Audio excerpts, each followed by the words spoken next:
RJD सांसद पप्पू यादव ने दी सफाई, कहा मैंने स्पीकर की कुर्सी की ओर नहीं फेंका पेपर।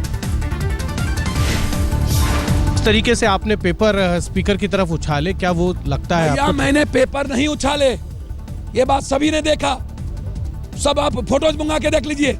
मैंने फोटेज में यदि होगा तो मैं माफी मांगने को तैयार हूँ। विपक्ष के आरोपों पर सरकार ने दी सफाई, वेंकैया नायडू ने कहा धर्मांतरों से सरकार का कोई लेना देना नहीं। The government is concerned.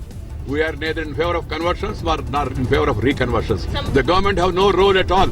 And second, the BJP also has no role at all. Venkaiah ने विपक्ष पर संसद नहीं चलने देने का लगाया आरोप, कहा संसद अटके अहम बिलों को पास करना जरूरी।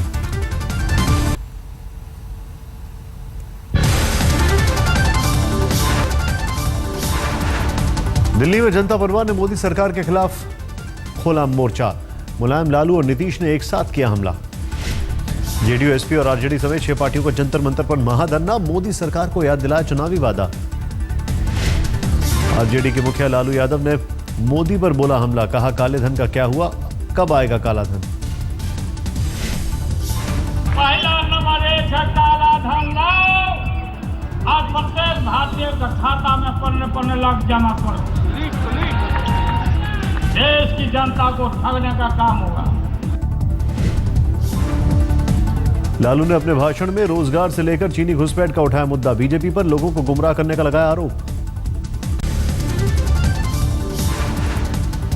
जंतर मंतर से लालू ने भरी हुंकार, कहा मोदी सरकार को पता नहीं हम लोग कौन हैं, हम बता दें कि हम अब एक हो चुके हैं। आपके सामने उपस्थित हुए हैं यह बताने के लिए कि पुराना दिन को आप भूल जाना, हम सभी लोग एक हो गए हैं। बिहार के पूर्व मुख्यमंत्री नीतीश कुमार ने मोदी का ऑडियो सुनकर उन पर बोला हमला, कहा लोगों को झूठा सपना दिखाया।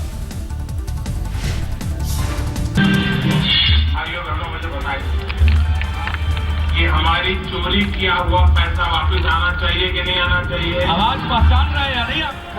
क्या उन्होंने कहा कि हर गरीब को मुफ्त में 15 से 20 लाख रुपए मिल जाएंगे? कहां गया रुपया?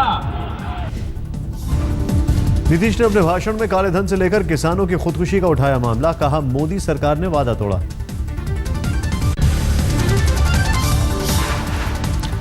नीतीश ने अपने भाषण में धर्मांतरण का भी उठाया मुद्दा, कहा समाज को बांटने की हो रही है कोशिश।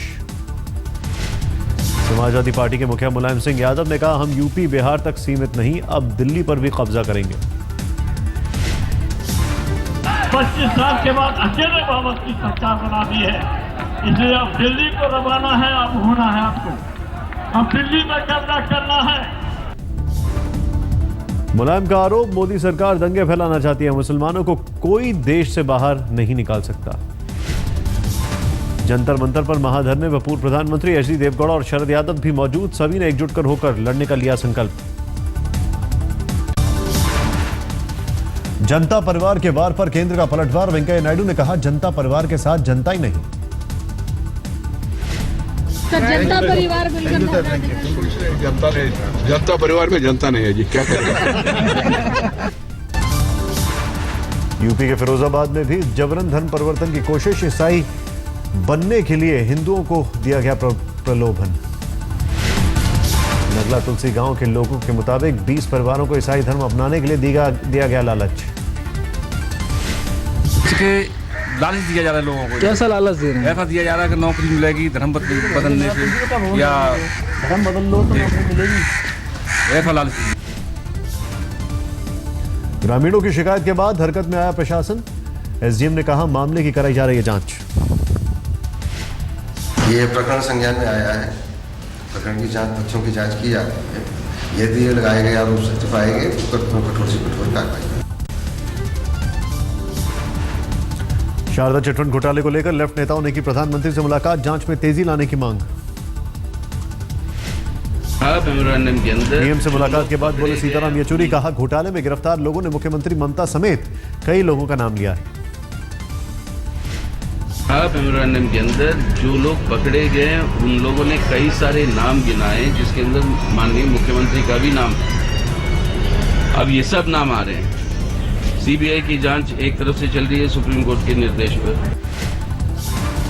येचुरी ने कहा, घोटाले को लेकर कई एजेंसियां कर रही हैं जांच। हमने पीएम से की अपील, सभी सूचनाएं केंद्रीय एजेंसी तक पहुंचाई जाएं। कल जम्मू कश्मीर और झारखंड विधानसभा के आएंगे चुनावी नतीजे। सुबह 7 बजे से आज तक पर देखें महा कवरेज। जम्मू कश्मीर में मतगणना को लेकर कड़ी सुरक्षा, काउंटिंग के लिए बनाए गए 28 केंद्र। सुबह 8 बजे से शुरू होगी काउंटिंग, दोपहर 12 बजे तक साफ हो जाएगी नई सरकार की तस्वीर। जम्मू कश्मीर में पीडीपी के साथ गठबंधन की संभावना पर बीजेपी की चुप्पी, केंद्रीय मंत्री जितेंद्र सिंह ने नहीं दिया कोई जवाब। अलायंस कर सकते, क्या कहेंगे आप? नहीं, हम कोई हाइपोथेटिकल चर्चा में नहीं उलझना चाहते। अभी मात्र 24 घंटे की बात है। दिल्ली एनसीआर में ठंड और कोहरे का डबल अटैक, राजधानी में 4.2 डिग्री तक लुढ़का पारा। दिल्ली में ठंड ने पिछले 5 सालों का तोड़ा रिकॉर्ड, आज सीजन का सबसे ठंडा दिन। सुबह घने कोहरे ने रोकी राजधानी की रफ्तार, कोहरे से रेल यातायात और उड़ानें बुरी तरह प्रभावित। मौसम विभाग के मुताबिक दिल्ली समेत पूरे उत्तर भारत में ठंड का प्रकोप, कोहरे के कारण चंडीगढ़ में आज भी कई उड़ानें रद्द। हरियाणा के रोहतक में घने कोहरे के कारण दिन में छाया अंधेरा, रेल यातायात भी बुरी तरह प्रभावित। वाराणसी में भी ठंड और कोहरे से लोगों का बुरा हाल, कोहरे के कारण घंटों देरी से चली ट्रेनें। लखनऊ इलाहाबाद में ठंड से कांपे लोग, लखनऊ में 5 डिग्री पहुंचा न्यूनतम तापमान। जम्मू कश्मीर में ताजा बर्फबारी के बाद तापमान में भारी गिरावट, ठंड के कारण लोगों का बुरा हाल। समूची घाटी में हाड़ कपा देने वाली ठंड, श्रीनगर में डल झील बर्फ में जमी। गुलमर्ग समेत कई जगहों पर भारी बर्फबारी के चलते यातायात प्रभावित। मौसम विभाग का अनुमान, घाटी समेत पहाड़ी इलाकों में अभी और होगी बर्फबारी।